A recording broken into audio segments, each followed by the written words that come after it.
are now recording for the first episode of the Benchwarmer PODCAST. Named it the Benchwarmers like I told Kurt because if all three of us was in the league, we'd be on the bench. And what do bench people do the best? Talk shit. So I figured, that's a good name. I would 'Cause- agree. I'll probably be like the 15th man. I'll probably be in street clothes every game. I mean, unlike Brandon Marshall though, like your check would be guaranteed, so it don't even matter. This is true. I would be the 15th man on the bench collecting six figures. You get in the game when you up 30. You play like 5 minutes a night. Like you cool. Facts. And look at it this way: when you're a bench warmer, if you're on a great team and you up big in the finals, you actually the first one on the floor, to get a hat and a t-shirt. You can say, I played in the NBA Finals game. I don't care if it's 2 minutes. Not everybody will be able to say that. This is Adam Morrison. Exactly. Adam Morrison got 2 rings, though. He got 2 rings. Wow. In the words of Stephen A., a bona fide scrub. He can't play. He was a bona fide scrub. And that's another reason why I never had faith in Gonzaga to do anything because of Adam Morrison. But anyway, let's get into it. So, Sixers, right? What's been up with them the last 10 games? Well, I would say since post All-Star break,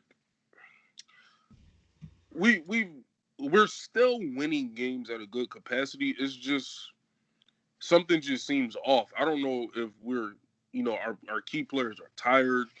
In the last couple of days, with Ben Simmons, some things within his family have come to light. I don't know if it's mental with that.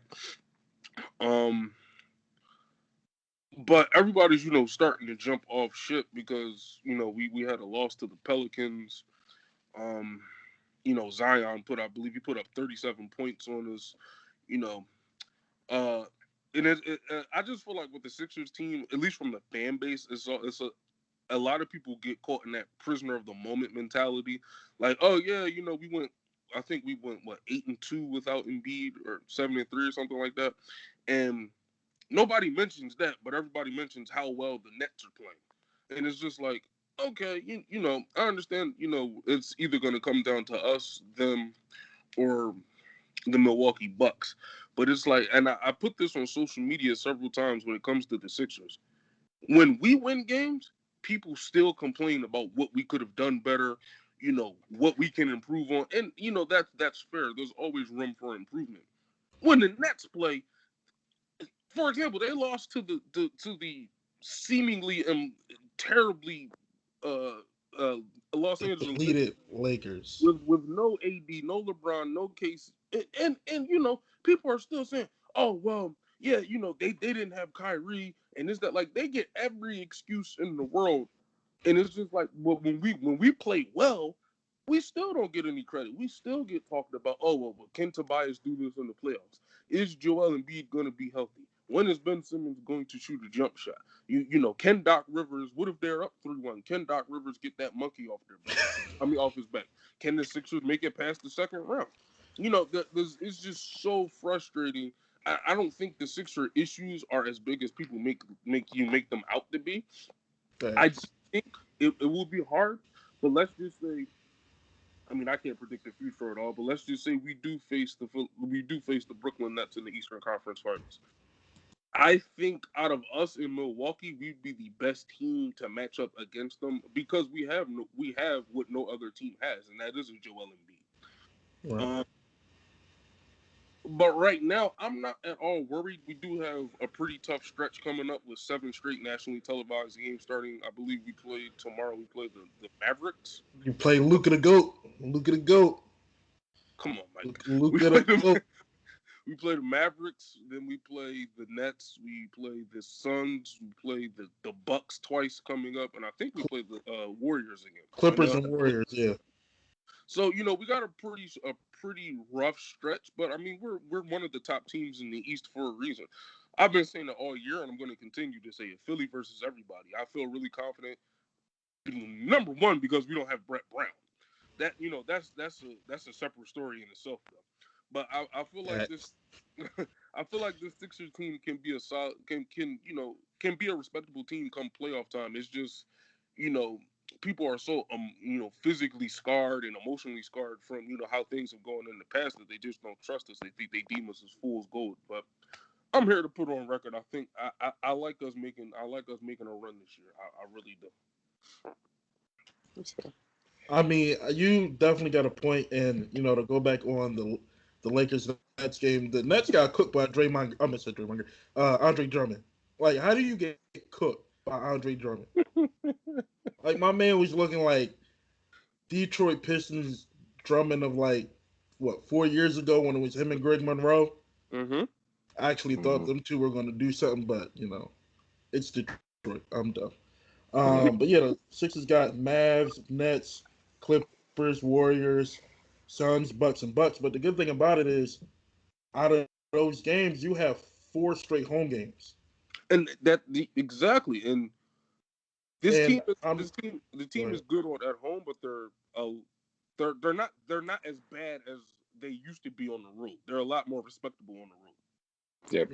And I think that goes into Doc having them more prepared on the road, and you don't really see a lot of videos of them eating a bunch of Chick-fil-A, bunch of Popeyes. Like, you don't see those type of videos no more for real. Yeah. So I think that's all in preparation. Like, look, we're going on the road. It's a different environment, so you got to take it serious. Yeah. And I think go ahead, bro. I was gonna say I think overall everything with the Sixers is just being put in a measuring stick standpoint. Everyone's looking at the Sixers as, okay, how do we stack up against Milwaukee and Brooklyn? And even on the West Coast side with all the 6 crazy teams that's over there that could win the championship this year, realistically. So I think, although I think some of our issues are a little bit heightened at times, and I don't think people appreciate how good the Sixers play.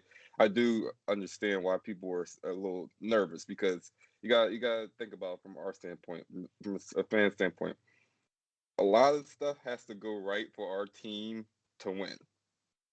With a lot of these other teams, a lot of stuff can go wrong and they can still win easily. The Nets could literally have 2 players out. It could have KD and Kyrie out and still could potentially give us headaches. If just Harden, Aldridge, Joe Harris, people that we know kill our team consistently. So there's this. I think that a lot of fans are looking at this like, okay, we know we're good right now, but we've been good previously in this regular season before. We know we can stack these wins up now. It's a matter of when things get close, and when you have 7 games against the same team and they have the time to game plan against you, and they can say, okay, you know what? Listen, Ben, we know you don't shoot, but we're gonna really make sure you don't even touch the ball this series. Or they look at Steph Curry and Danny Green and say, oh, you guys been getting a lot of open threes. We're gonna make sure those lanes get a lot close. We're gonna make sure you get closed out a lot closer. And then you got to do something off the dribble. So there's a lot of those type of things that I think are just kind of just sitting in the background. We're all just a little curious of what's gonna happen. But again, we got Joel Embiid. We got a big factor who I think is playing the best basketball of his career by far. He's focused. I think he understands this is a huge year for him and the franchise in general. If they don't, at least in my opinion, get to the conference finals, there's a huge question mark. Okay, what's going to be next? Like, because they've reconstructed this team about 3 different times around Ben and Joel, and each time it's been very. One year is great, one year is not. We need some consistency here. So. Go ahead, I don't mean to cut you off. If Good. my how I'm looking at it is going into the playoff stretch. If Ben Simmons does not step up, like I don't care. A lot of people are like, oh, he needs to shoot. I'm not in that mindset anymore, because I know for a fact he's not going to do it. But what I need him to do is be aggressive. Last night, he had 10 points in the first quarter. I need that consistency every night. There's no reason why. Like, I understand, you have the off-court issues. Like, with his sister and his stepbrother. I understand that's going to affect you mentally. Like, that's really going to, you thinking about that all the time. Like, wow, that really happened, you know.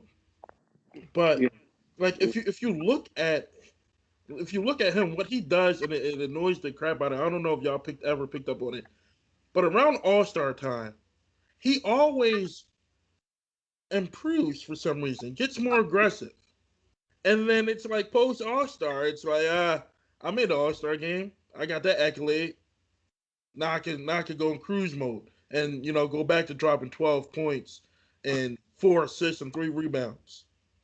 Like, bro, playoff time, every team knows you're not going to shoot. They're going to play you free throw line down. There is no way. Like, there's a few players in the league that can get to the lane whenever they want. He is one of them. Mm-hmm. Attack the bucket, bro. You're 6'10". Put your arm up. You at the rim. And if you start attacking, teams will start closing in, which means Danny Green, Seth Curry, Furky will be more open.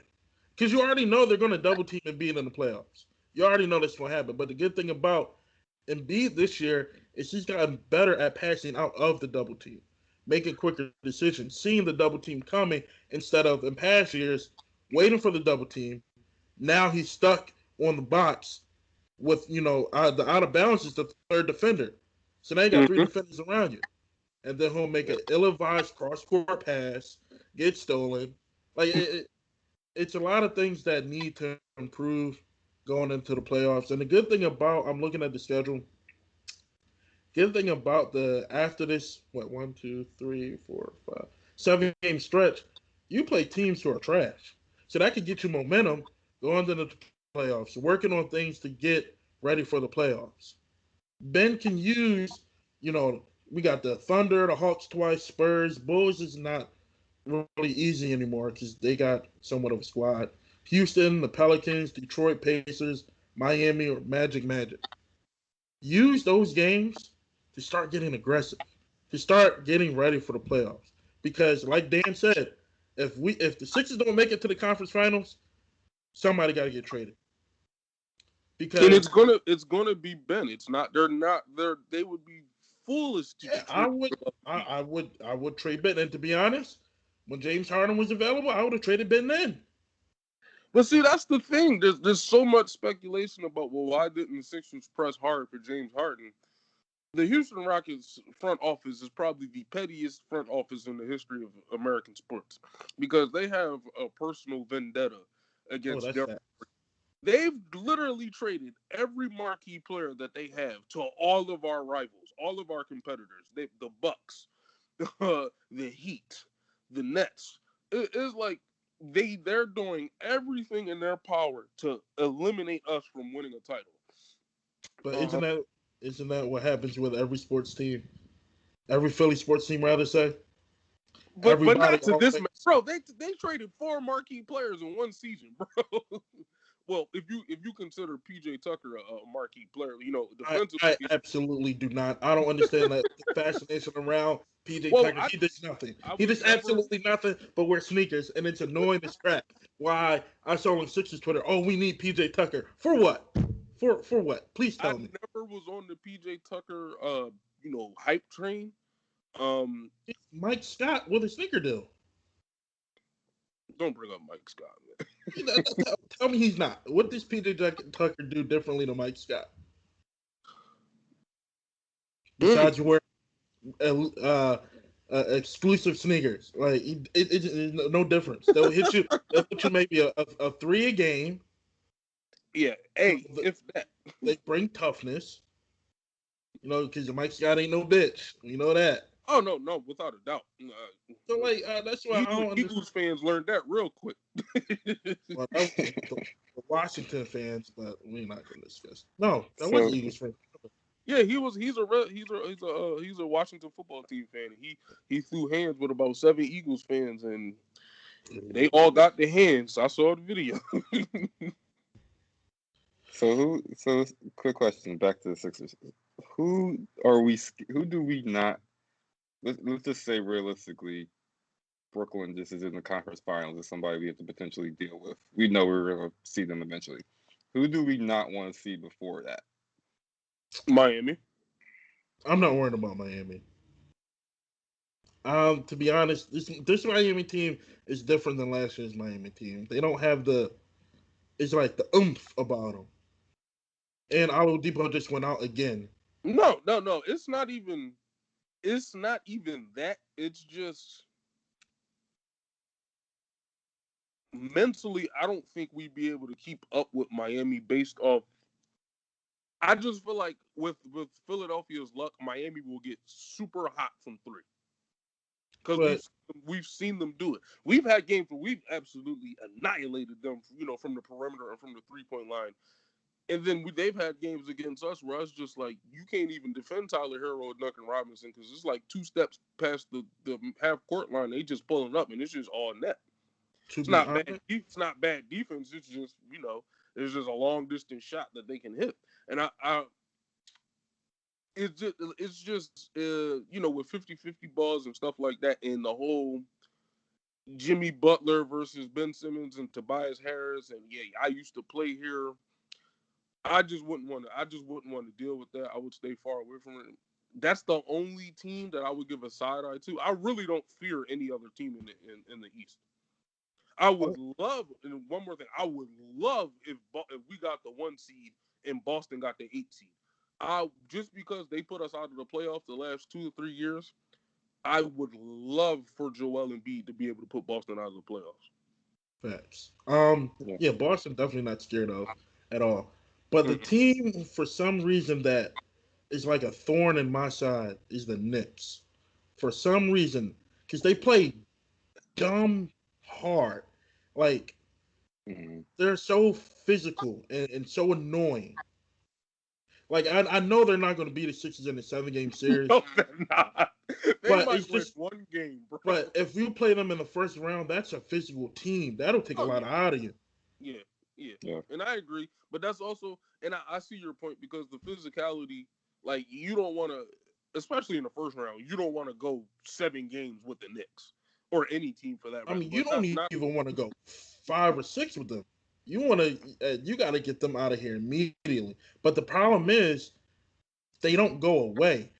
No. So that's why I keep saying they're a thorn in the side, and you just can't get it out.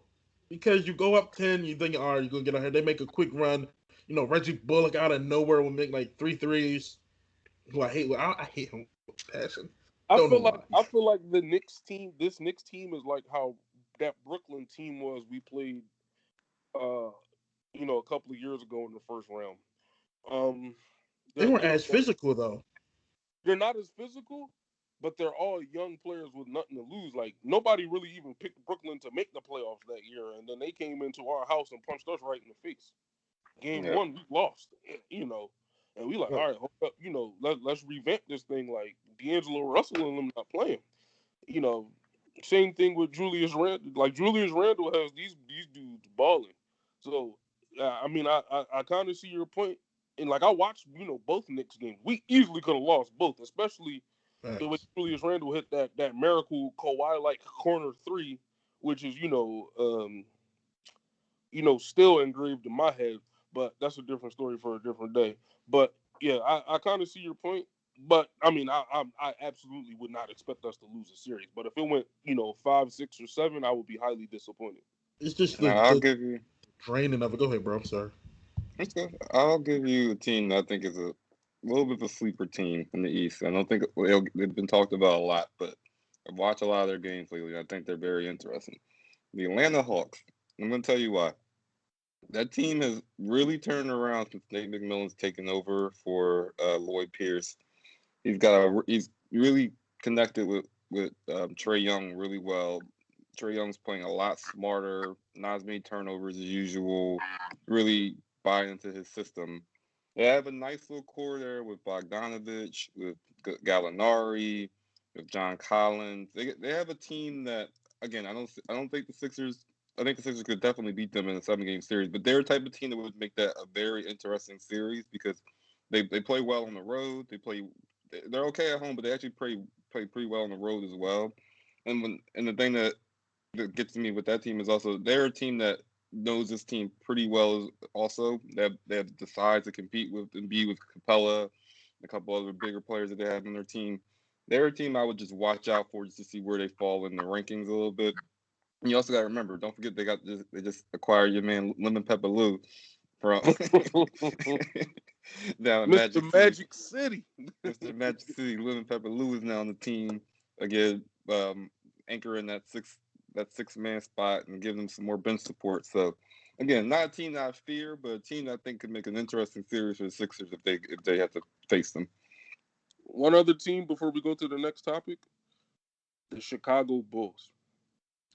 I feel like the Bulls, adding Vucevic with Zach LaVine, and you still got marketing. Again, I'm not gonna sit here and say the Bulls could, make some serious noise and make a run. But that's gonna be one of those teams where, like you said, you keep an eye on the standings of where they are and where your team is. We've seen Zach LaVine light up the Sixers before. We know what Nick Vucevic has always done to the Sixers since he's been in Orlando. Yeah, that's a team I would also keep an eye on in the standings because that right there would be a fun series. And if it comes down, last 2-3 possessions in a game, that could be trouble for us because we like I said, we know what Zach LaVine is capable of. Yep. That man dropped 40 in the first half last night. That's what I'm saying, bro. He's the East version of Devin Booker. Like, I won't go that far, bro. But that's a good comparison. Close enough. Yeah, that's a good comparison. All right, next topic, which is my favorite topic. Let's talk about this football team that plays in South Philadelphia. The Frankfurt Chargers? No. The Frankfurt Chargers. No, I'm talking about the Philadelphia Soul. Oh man, rest in peace to the Soul. The only football team to bring multiple championships to the city. This is true. But yeah, let's talk about this draft. Draft is in 2 weeks? About 15 days, something like that. Mm-hmm. How do you guys feel about sitting at 12? Like, where are you guys thinking? Like, where should we go at 12? Should we stay at 12? Should we trade back? Because what I've been hearing, which is kind of annoying, they're thinking defense, of course. Defense, I think, in my opinion, has the most needs at this point. Granted, unless, for God knows whatever reason, if, Jamar Chase falls to 12 or 11, you got to jump up to grab him. But I think defense needs to be addressed. And I've been hearing, them possibly trading back again to get, draft D-line, linebacker. Like, what's your guys' views on what we should do? Well, I actually had to disassociate myself from the draft for 2 days because I was so hyped about us possibly getting Jamar Chase after passing on Justin Jefferson, who I wanted so badly last year. And then when the news came out that we traded down to 12, based on where we will be and who's going to be available, Patrick Surtain or J.C. Horn will possibly be my picks at that position, just based off. The only formidable player on defense in the secondary that we really have right now is Darius Slay. You can go get a top corner, pair him with Slay, because you have to face McLaurin. You have to face the NFC East wide receiver class is stacked. Every team has 2 good receivers. Cowboys have 3. And think about this. There's a real possibility. I don't think he's going to fall that far, but there's a possibility that the Cowboys could draft Pitts. Jesus Christ, if they draft Pitts. Bro. Granted, if they draft Pitts, they'll still be losing games 42-35 because the defense is trash. Mm-hmm. But No, please God. Like their offense, like I don't like giving credit to the Cowboys for anything. bro. But when Dak comes back, hopefully he comes back healthy. I always want to see guys come back healthy no matter what team they're on. If he comes back healthy, that's gonna be a problem. Now, granted, they were one weird onside kick away from being 0-4 while he was still the passing leader last year. But it's still the fact that now they're almost, I don't want to say unstoppable at all offensive levels in the skill position, but we don't have the defense to stop that. We Yeah, just don't. I mean, we did I, get the linebacker from Minnesota, who's pretty solid, but that's it. Him and Slay. Defensive line gets no pressure. We know that. Hopefully, that can all change. With the new coaching regime, but we're playing all this money to the D line. I don't expect Fletcher Cox to be getting 10, 12 sacks a year, but I expect BG and Barnett to be getting double digit sacks. Like I told Kurt, like it's no way possible Fletcher Cox is getting triple team and y'all can't beat a man 1-on-1. We know what BG is. We know that's not going to happen. He's not going to get multiple double digit sacks. We don't know him Barnett. yeah. I, So that's where I, I'm at. I think personally, I was all in on that pick at 6 being an offensive player. I thought it just made the most sense.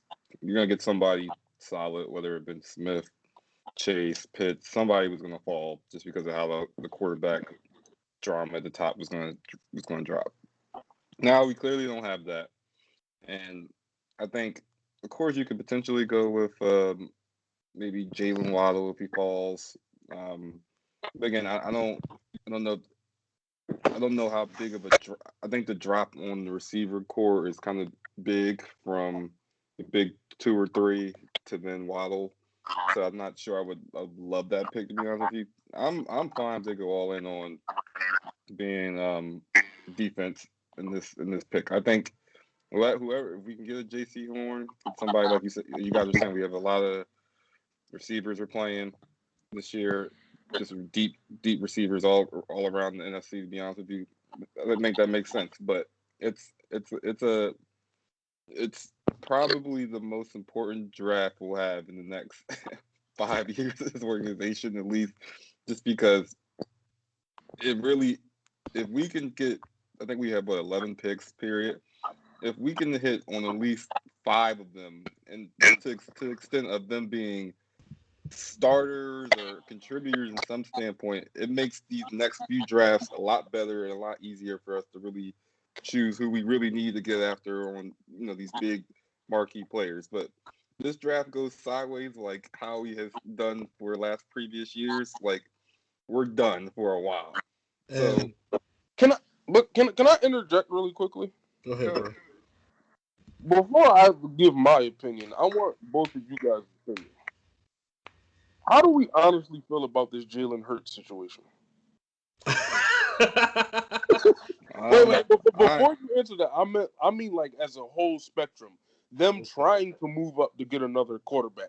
Them moving on from Wentz and then saying, we're going to build around Jalen Hurts. And then we get the news that they tried to move up, so they couldn't. So that's why they moved back. And then news broke early this morning. Well, rumors came out early this morning that the Eagles are really interested in Trey Lance, and they're possibly going to go quarterback, if not in the first round, in the early rounds, to quote unquote bring competition to the quarterback situation. I will let Dan answer first because you guys already know my stance on the entire QB.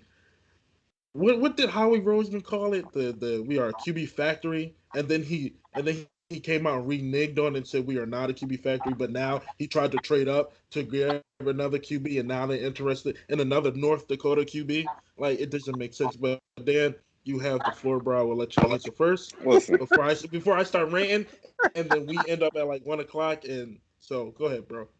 I am all in on the Hurts situation this year for multiple reasons. I'll go through them real quick. One, I think we saw enough in those 4 games to warrant him giving a real chance with a real off season, with a new coach, with people really trying to tailor this offense around him to really give him a shot. I don't think he has the greatest pieces around him. I think we all will admit that, especially with the receiving core. But I do think he has enough that we can at least get a better glance than 4 games to see, okay, is this really a potential future starting quarterback for us? Second of all, you don't have. I think with him and just in general what the season is, you have to look at it as we have nothing to lose this year, in the sense of if he does great, you look great because now you have this great quarterback who's on a rookie deal, who can now be the future of your franchise, who can, you can really build this around while you have some real cap relief for him for the next 3 or 4 years. That's great. If he's terrible and it shows, okay, this is not going to work, you have these draft picks now. You'll be in great position next year for whoever's the best quarterback next year to come out. So that's how I'm looking at it overall. I don't think I personally see a lot of Jalen Hurts that makes me think that he could be really good if he has the right system around him and he has some players with him. But at the same time, I'm not dead set on I'm not dead set on it. I had to. I don't mean to cut you off, Dan. I had to laugh at the background change from Mike. Bad guy. Mike, we can't hear you. Oh, I apologize. Mike, Dan, are you good with your thoughts? That was where you're at with it. Okay. All right. So let's really dive into this. Right. Right. So you say, Mike, just before you start, it's not really clear where you stand on the QB situation. First, I'm going to take a drink because this is about to escalate. So let me pour my beverage really quick.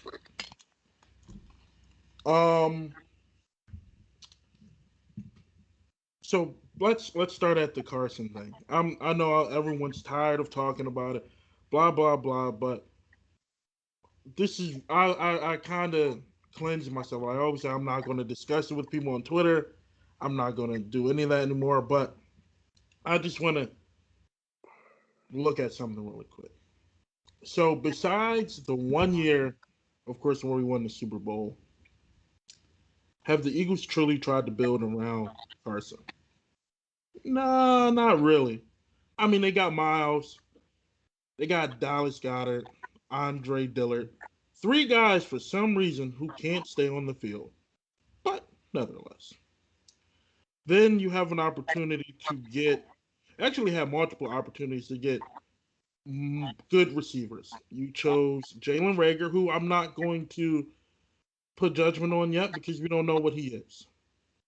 But then you get JJ Arcega-Whiteside, right? Back-to-back trades. So if you look at that, like I know multiple teams have passed up on DK Metcalf. Multiple teams did it. Teams did it twice. But my thing is, right, when you are looking at film between DK and JJ Arcega-Whiteside, it is clear as day who the best receiver was. Now, the whole thing was DK can only run route. He's not good at, doing pretty much anything else besides a fly route and blocking.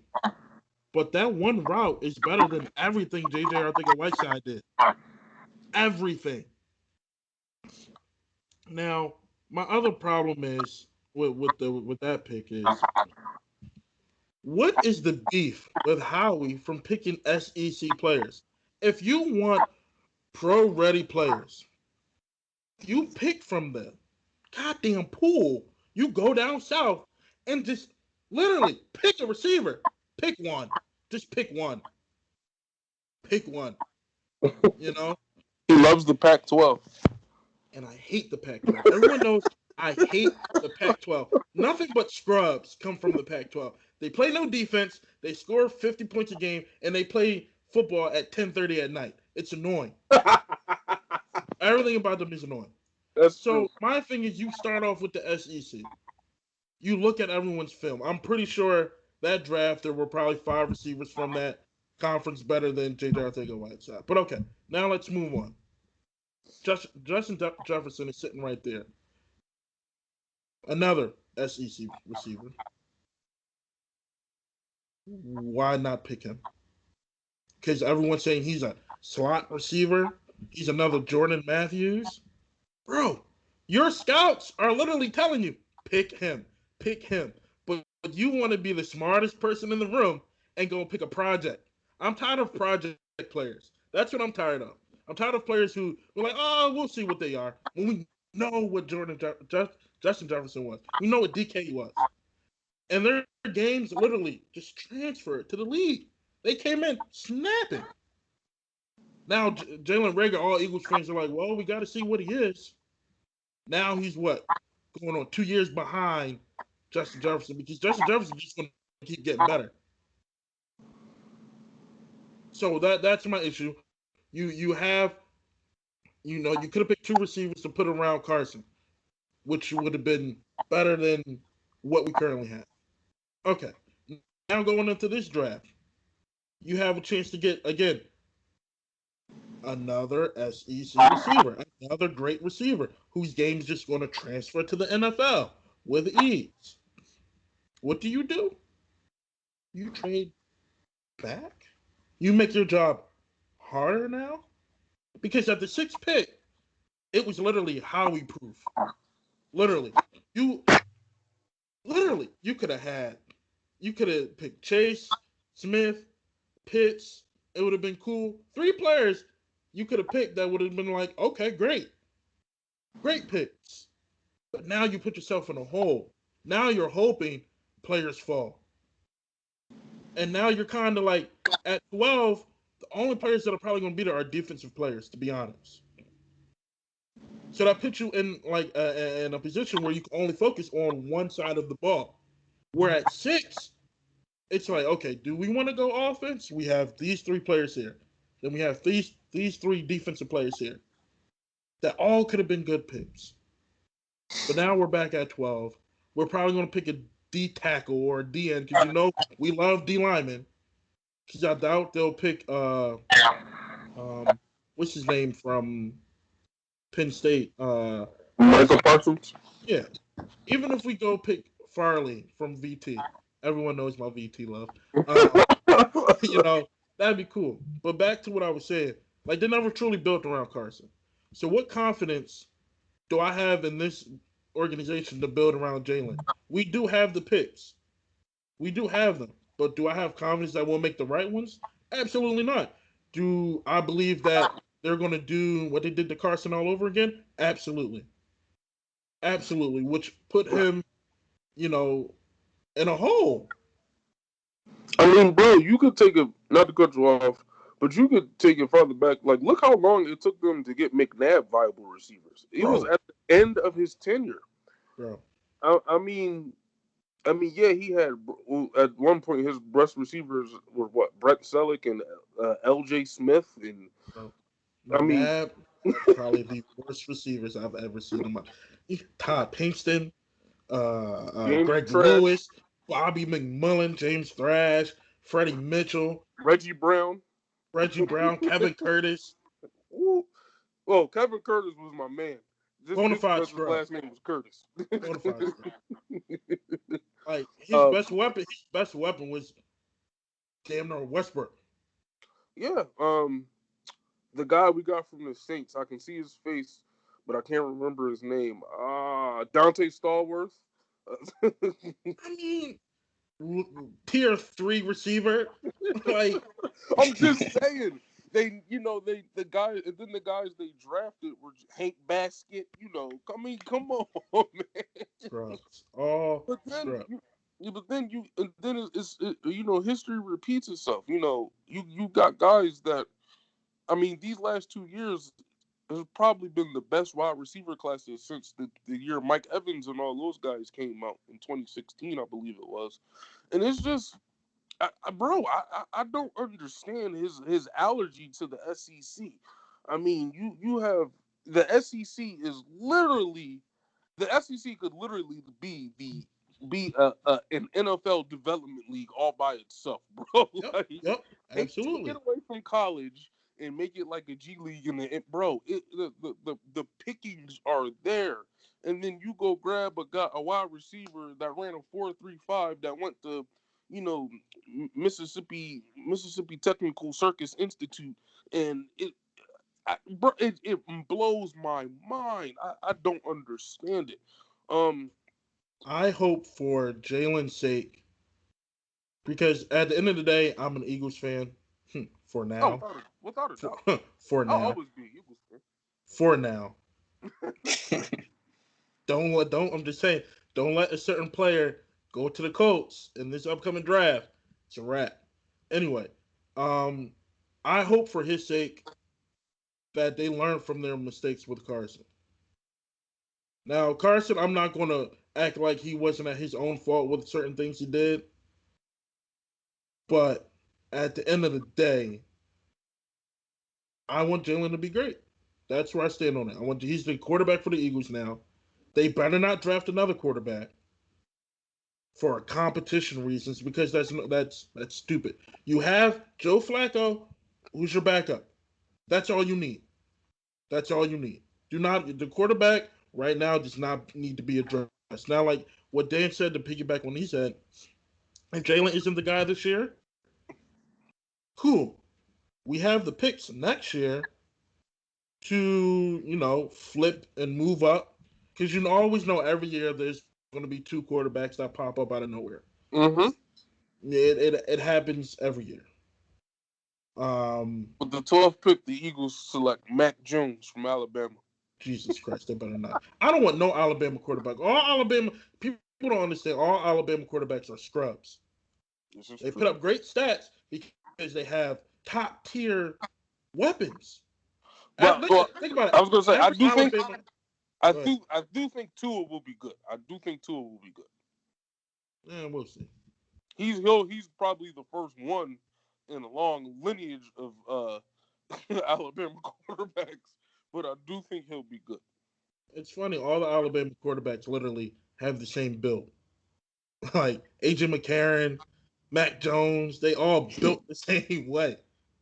And they put up great stats because they literally have the best players in the country. Like think about the rotation of players that come out of Alabama.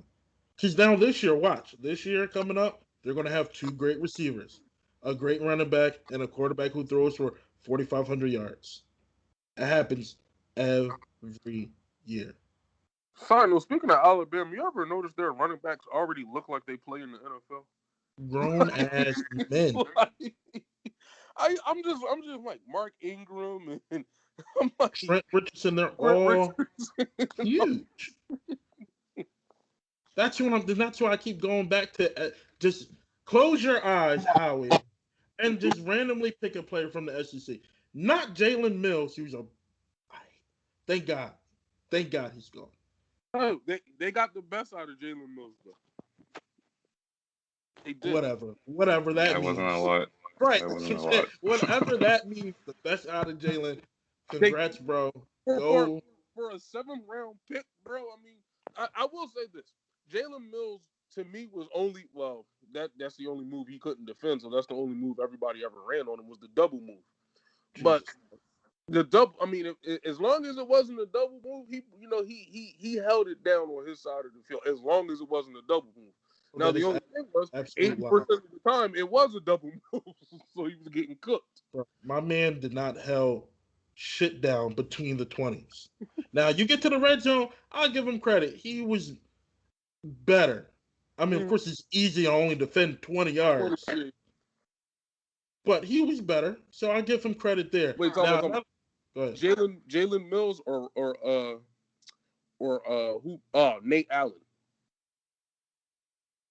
Really? You gonna present that? You gotta pick one, bro. I go Jalen because Nate Allen didn't defend in the red zone. Dan, what about you? Probably Jalen, reluctantly. He He said reluctantly. All right, so really quick, because I know we're getting short on time here. What was I about to say? Just wanted so at 12 right now. Who do you guys want at 12? I want One JC. pick. You said J.C. Horn. Yes. Who do you want, Dan? I'd probably take Horn as well if he's there. Just because we have all those wide receivers we have to go up against. I don't trust us drafting another receiver. I'd probably go, and all bias out of it, I'd probably go Caleb Farley. Just because I've watched Bull, people forget he took a year off, but he was going to be the number one cornerback if he came up. The dude is a bona fide, not scrub, but a play he's a dog. He's a dog. I like him at 12. He'll probably be there at 12. And how do y'all feel about San Francisco trying to take a quarterback? I mean, they're one, as we saw last year, I guess 2 years ago when they were in the Super Bowl. They were close. They were as close as you can get to winning the Super Bowl. So clearly, with them, they even last year with all the injuries that they had, they were still kind of competitive. Mm-hmm. You can argue if they would have been fully healthy, they were maybe a number 2 seed in the NFC last year. So I think their mindset is we have the players now. Let's go after it. Let's get it. If Jimmy G ain't gonna be the guy, we're gonna find that person now. Because you also got big thing with this is also the learning curve thing with young quarterbacks is really non-existent anymore. Like you most quarterbacks now you can throw in there, no matter if it's a rookie or whatever, as long as the system's built to help them succeed, you'll be fine. And if there's anyone who's going to make sure a system's built to help their quarterback succeed, that's Shanahan and correct. Lynch.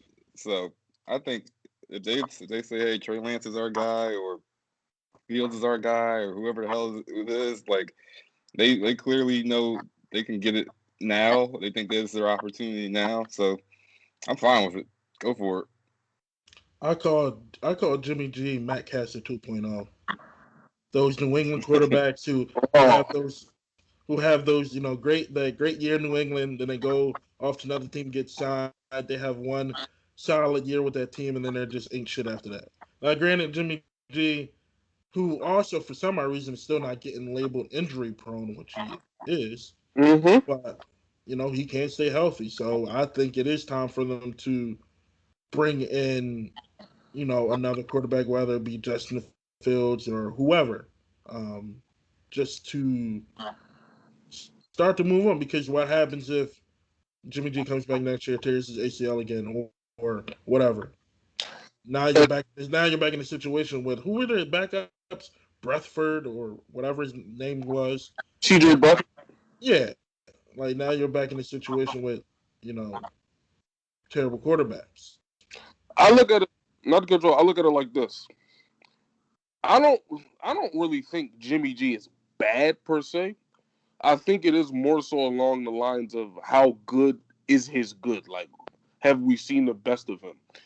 Um, I also think, yeah, the injury part comes into play, and if you can get, one of the top quarterbacks in this draft as an insurance policy, and let's just speak hypothetically, Jimmy G doesn't get injured this season.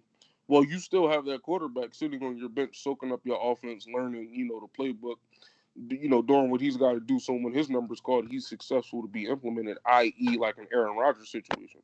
Now, of course, Aaron Rodgers sat behind, a Hall of Famer and Brett Favre. I'm not going to go along the line and say Jimmy G's even close to that, but just being in a situation where you can kind of learn the game and not being thrown to the wolves, it may pay dividends for the 49ers. And let's just say you have a situation like how the Atlanta Falcons had, all those years ago where they had Michael Vick, but they also had Matt Schwab. Now, Matt Schwab turned out to be just okay and not as good as everybody thought. But you also that leaves you with, in current times, that's trade capital and draft capital. You could trade back. Let's just say, okay, we want to trade Jimmy G to a contender. we're not as good as we thought we were. We put Fields in. You trade Jimmy G for a couple more draft picks, in this year's draft or next year. I mean, this next year's draft or the following draft. It'll pay. I just think it'll pay dividends either way for the 49ers. But we'll see. I personally, I don't think Jimmy G's that bad. I don't think he's like ever going to be like a Pro Bowl, 5,000 yard. He'll just, to me, he will just be okay. He'll win you a couple of games. He'll be a serviceable starter, almost like a Mark Sanchez type to me. Mr. Butt Fumble himself. Joe, Mark Sanchez went into Dallas in an Eagles uniform on Thanksgiving Day and kicked their behind. So I give zero shits about Mark Sanchez. I don't even want to bring up that era of Eagles quarterbacks because it was Bradford, Sanchez, and Tim fucking Tebow.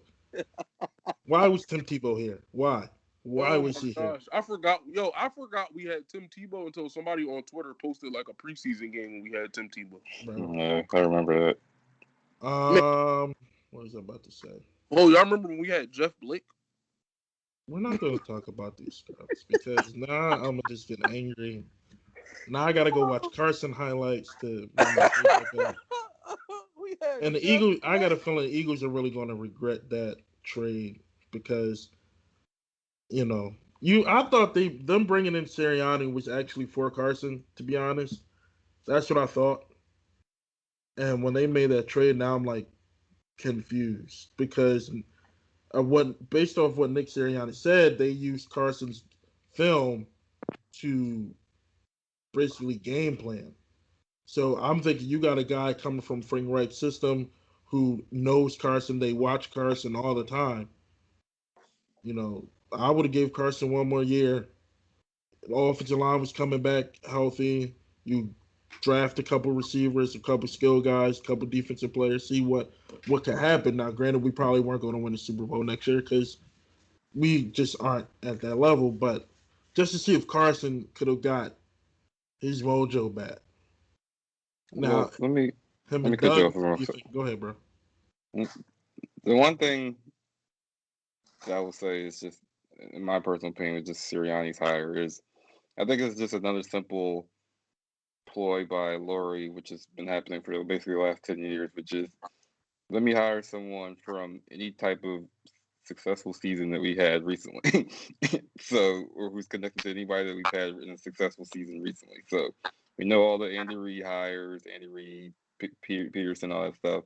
Same thing was applied here with Peterson and Reich. And okay, let's hire somebody who was close to them now or knows their cousin or whatever. That's how they approach this stuff. Is we just like familiarity. We know somebody we can control. And Sirianni clearly, just listening to his press conferences, knocks every one of those off easily. Oh yeah, definitely. Anything you need, Mr. Lurie, I can do for you, Mr. Lurie. Whatever you need, Mr. Lurie, I got you covered, Mr. Lurie. Honestly, and it just hit me talking about sports, but I feel like Lurie is almost like the Michael Jordan of the NFL. He just wants to be surrounded by yes men, people who are gonna, see it his way and don't really have a rebuttal. And bro, think about it. Look at all the terrible draft picks that the Charlotte franchise have had. You're talking about Michael Jordan, the owner. I'm thinking. Okay. Yeah, no, not Chicago Bulls. No, I'm talking about Charlotte Bobcats / Hornets. Michael Jordan. Okay. Look at the. I don't even know what word to use to describe the past draft picks the Charlotte Hornets have used, but it's the same way with the Eagles the last decade. Like, even when we address positions of need, like a Andre Dillard, like a Jalen Reagor, we still strike out. It's like I honestly, I didn't even think Andre, and it sucks to say because he hasn't been physically healthy enough to get a good group of games in to give an assessment.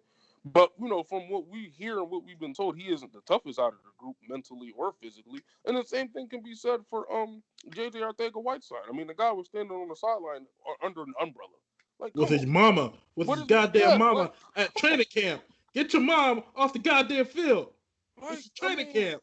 we get players of our reports of our rookies crying during training camp, getting in the scuffles, not being mentally tough. Like, dude, this is Philadelphia. Like, Oh, here we go. I mean, it's just bad, bro. Like, the draft, Mike, we've been friends for a long time. The draft, not even just as an Eagles fan, but as an NFL fan, is one of my favorite, couple of days out of the year. I look forward. I look forward more, honestly, from for the NFL draft more than the NBA draft. Because the NBA draft is like the top 5 picks. You see where they go, and then a lot of the times you might look for 1 or 2 players to get drafted to see where they go in the first round. But overall, you really don't care outside of your own team. But the NFL, the college pool is so deep at each position. You got to kind of keep up with it for over a series of days, and it's just like some of the guys we get. I'm like, I don't even know who this is, but when I go back and I look at their 40 times and what they did in college, I give them the benefit of the doubt, but it's like Jalen Reagor to me is a horrible route runner. Quez Watkins, I mean, I'd rather have the dude that plays on All American than have him. But it's just, Wes Watkins ran the most shittiest comeback route that I saw. He had the audacity to post that shit. It, bro. And then the people in the audacity in the background had the audacity to hype that shit up. Yeah, it was terrible, bro. I could have ran a better comeback route, but it was just like I'm like do we based off like hypotheses, like, because we can't be using analytics. We can't. I mean, our scouting department has to be second to last. But bro, that's the thing. Our scouting department is picking the right players. Howie is going his own route. Howie and Jeff are going their own route. Our scouting department is like, yo, they want. I do remember the scouting. They wanted Justin Jefferson. Pick him. Just pick him, bro. You hire us to do the assessment. This is our assessment. Yeah, you can't always be the. I was gonna say you can't always be the smartest person in the room and counteract everything, especially when the record shows you don't know what the hell you're doing. Yeah. The last couple topics really quick. A little bit. Let's go into the sports betting world. So these motherfuckers. I don't even want to talk about the Phillies and my parlays because I'm talking, bro. I'm one Bryce Harper hit away from winning 11 grand. You pay him $310 million. You can't get me one hit, bro. I don't need a triple. I need a single. Just give me a single, bro. I saw your tweet, bro. I was in tears. Oh yeah, speaking of Twitter, bro, I've been I guess permanently suspended from Twitter. How?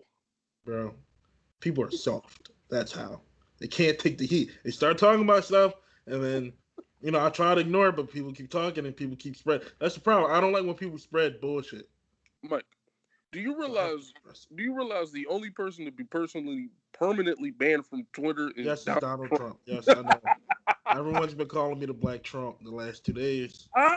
Bro. I filed an appeal, but I just don't like when people speak BS. But yeah, have you guys been sports betting lately? The last sports bet I made, I would have won $4,000 if Portland would have held Joel Embiid under 30 points. Joel Embiid had 26 with 46 seconds left, and because the Sixers, their asses don't know how to close out a game, Joel Embiid was fouled 5 straight times. Do you think he missed any of his goddamn free throws? Absolutely not. He finished with 31 points, and I was so pissed, bro. I had an 8 level parlay going. That was the last variable in play. Everything else hit. I was literally 46 seconds away of NBA time from $4,000, and I haven't done a bet since.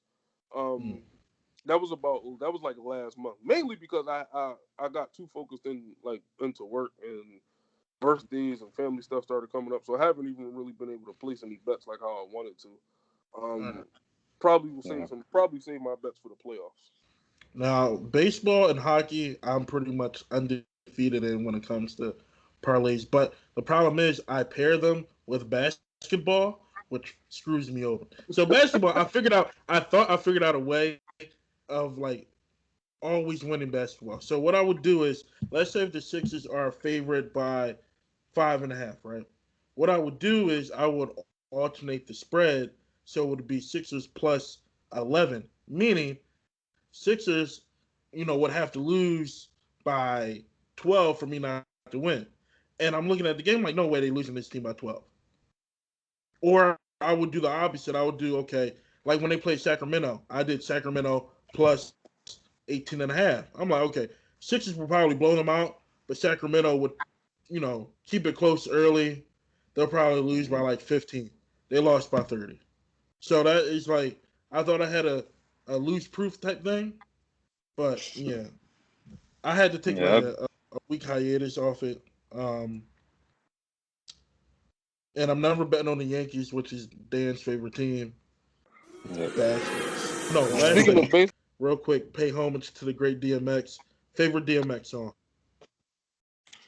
favorite DMX song, Fly Where My Dog's At. Or What's That's My a good Name? one. I'll probably say Slippin'. That's a good one. Party Up, of course, is my favorite one. That's the first song I learned word for word.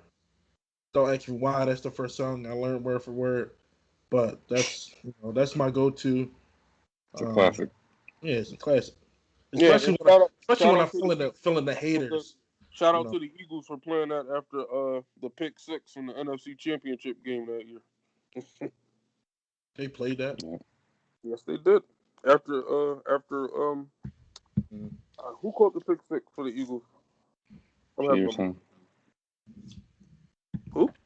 Patterson. You're talking about Against the Vikings. Oh, that was Patrick Patterson. Yeah. Right, or Patrick something. Yo, he went to the Saints and we ain't hear from him ever again. Yeah, no. Patrick Robinson, that's his name. Patrick Robinson, that's who it was. Shoot, the same thing happened to Brandon Boykin. He caught a pick six against the Cowboys, got us to the playoffs, left the next year to the Steelers. Never heard from him. Yeah. That's it. But this was a good joint, players. Yes, sir. Definitely looking forward to building this. I'm gonna build the Twitter page and hopefully get my page reactivated. I'm gonna try not to, be so, I guess, aggressive or whatever. But enjoy the rest of your Sunday, bros. Be safe in these streets. Yes, sir. And I'll talk to y'all later. All right, brothers. Be safe. Peace.